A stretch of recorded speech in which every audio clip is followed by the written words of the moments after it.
Hello everyone, welcome to this week's Daily Race C race review, and if you watched the strategy guide, you know we are at Dragon Trail Gardens 2, which is the reverse version, and we are in Group 4 machinery, and for this one I'm going to be following my own penalty system advice. So here is the settings for this race very quickly.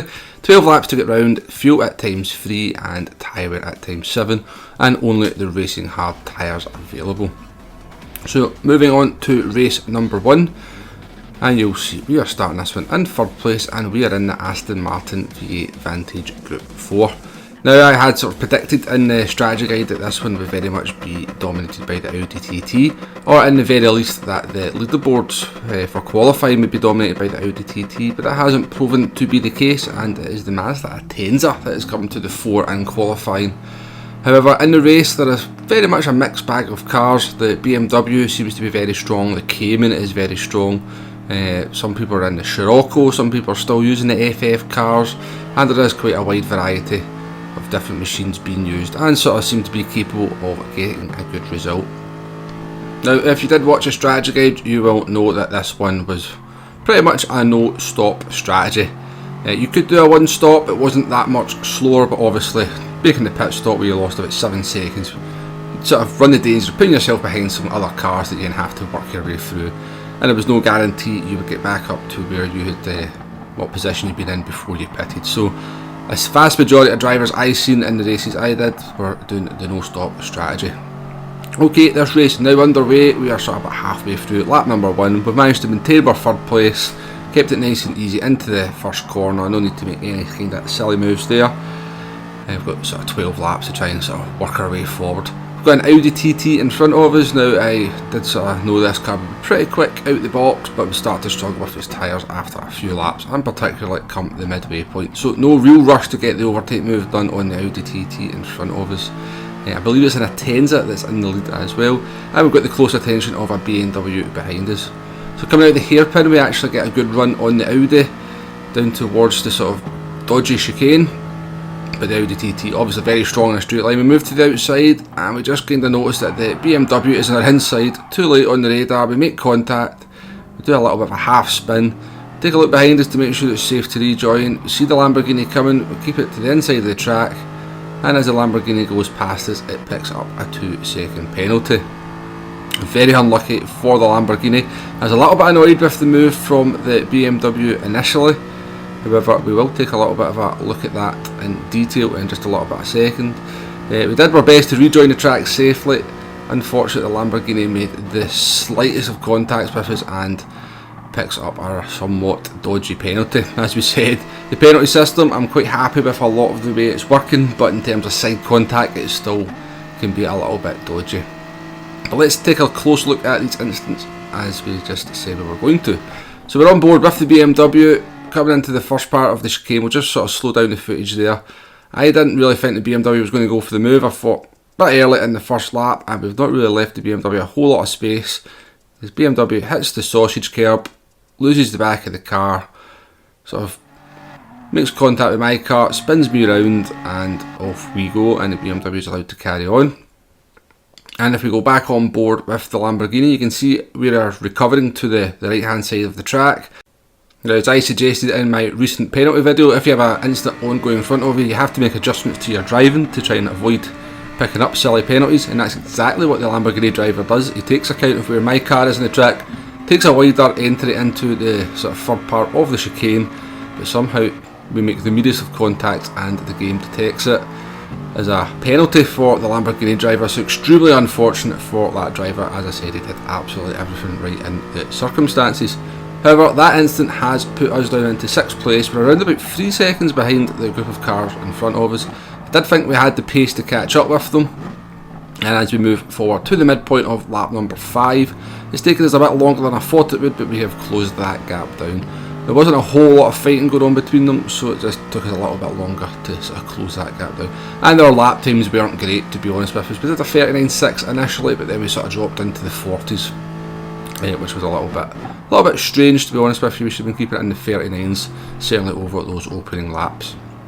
But we've got the job done now. We have caught up with these 3 cars, and the job ahead is to try and negotiate our way through these free drivers without making any contact or picking up silly penalties. As I said, I'm going to follow my own advice from my video here, sort of make sure we don't make any rear contact with the cars, pick up silly 1 second penalties. So we get the run on the Audi fairly early out of the last corner. I don't know what the Audi driver did, he actually sort of went onto the grass at one point after the exit of the corner, which slowed him down even more. And that allows us to make a nice easy move, and we actually had the move done before turn 1. BMW in front of us goes deep into turn 1, and that allows the Renault Megane, and it's the sort of FF Renault Megane, to move into third place. So that's good for us as well, because the BMW has a really good pace, or is a really good car for the combination. But at this point in the race, the Megane's tyres are going to start dying. So that's going to hold up the BMW as we go through the middle part of this lap. Allow us to stay nice and close, and hopefully we can start making some more moves. So the BMW takes a bit of a strange line through the S's there. We have to come off the throttle a bit more than we normally would, just to avoid that contact on the rear of his car. Again, just doing everything you can to try and avoid these rear contacts, because the chances of picking up a 1 second penalty are pretty high at the moment. And it's just not worth the risk, certainly, and you're going through a sequence of corners where you're really not going to be able to make an overtake anyway.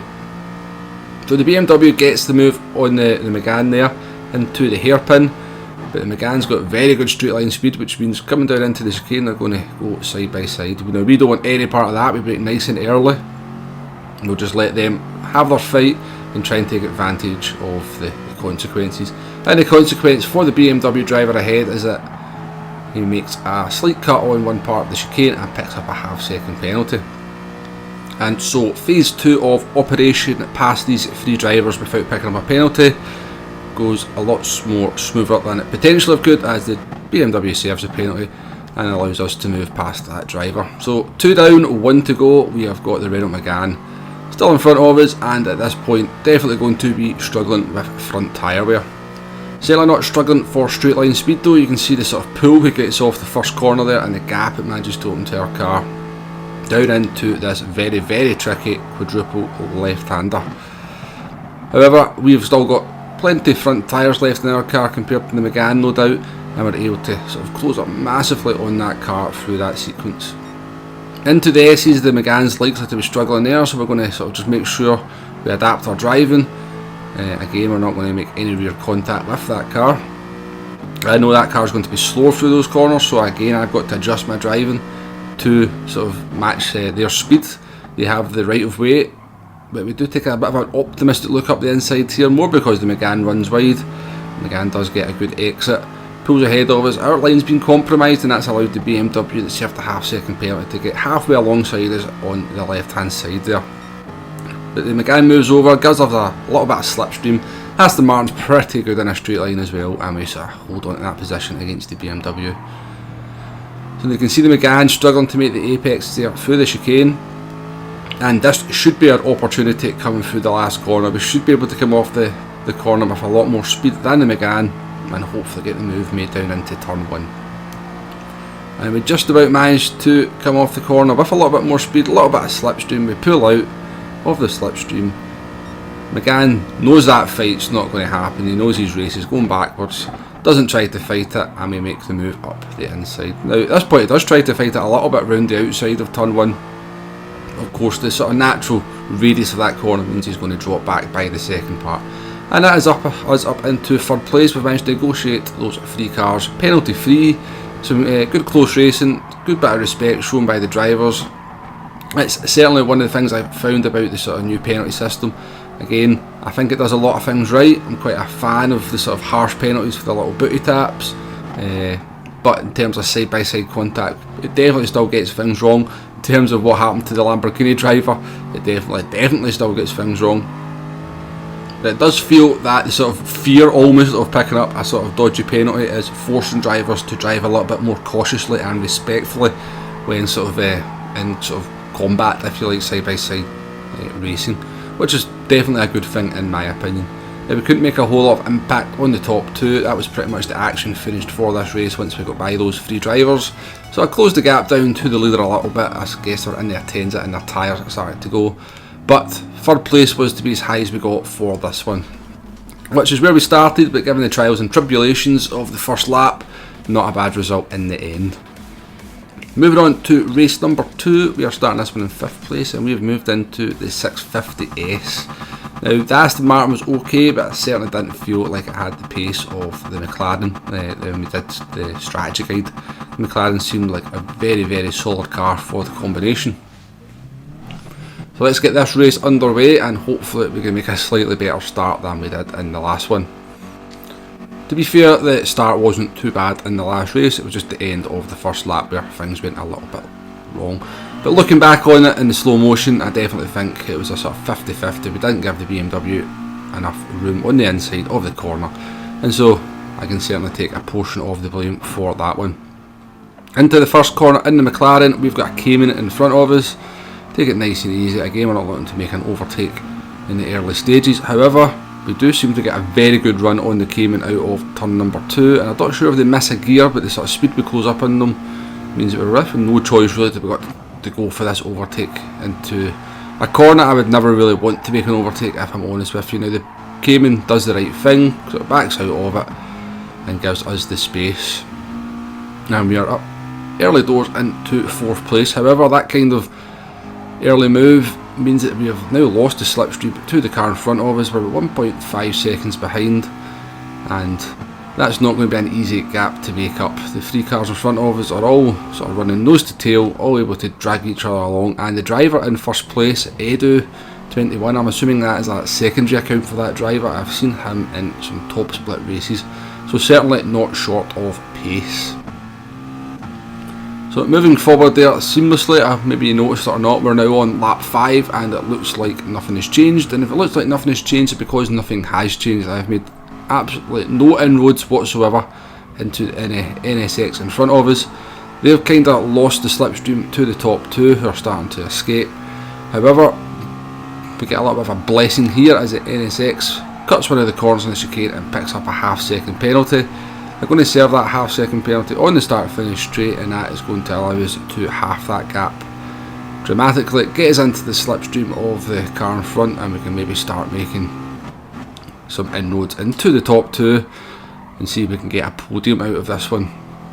As you can see by the lap times, are considerably better than we were doing in the Aston Martin. So we're struggling to get into the 39s on occasion with the Aston Martin, but no such problems in the McLaren.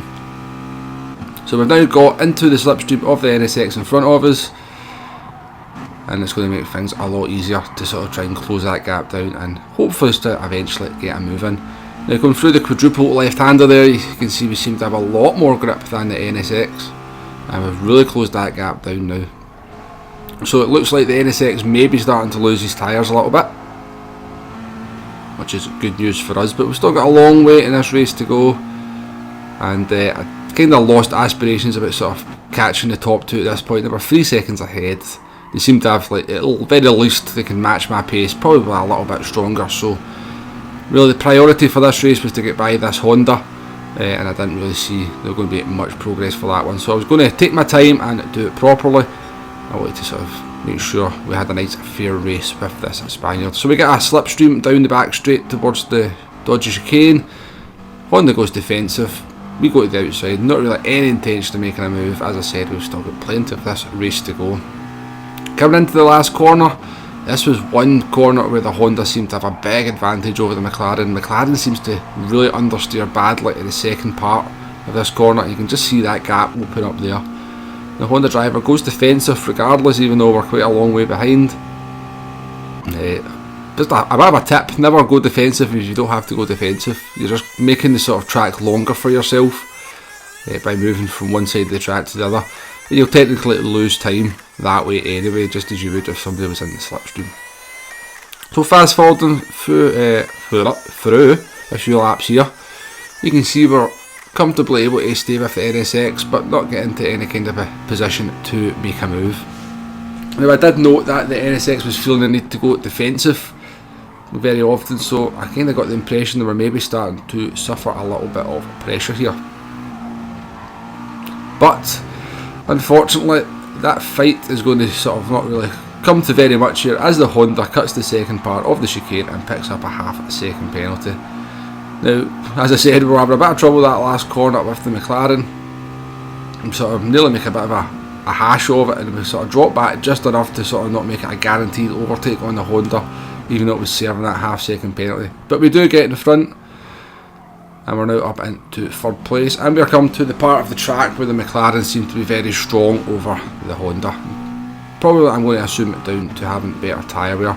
So the aim now is just to sort of get the head down, get through this sort of middle sector of the track as fast as we can, and hopefully open that gap out of slipstream range by the time we get to the back straight. So you can see that gap just opening up as we go through the quadruple left-hander, up to nearly half a second already, coming into the right hand, left hand S-bends, or kind of an S-bend I suppose. We're managing to get it up to nearly 0.6 of a second. If we can just have a good hairpin and a good exit, we should be able to sort of get that car out of our slipstream, and then we can try and concentrate and see if we can maybe catch the top two. But as I said, that was looking fairly unlikely at this point. So we've just about dropped the Honda out of the slipstream. I think it's just about to get up to that magical 7.5 tenths, and there we go, the Honda is out the slipstream, and we should now be fairly comfortable in this 3rd place. So jumping forward to the last lap, as you can see, we've made no inroads whatsoever to the top two. I think we were 4 seconds behind the top two by the time we got up into 3rd position, and we've lost about another 1.2 seconds. So very, very strong pace from the top two, I have to say. Our pace was actually pretty decent, but we just couldn't really do anything about them. But it's another podium, it's another 3rd place finish, and we had a good battle with the NSX while it lasted.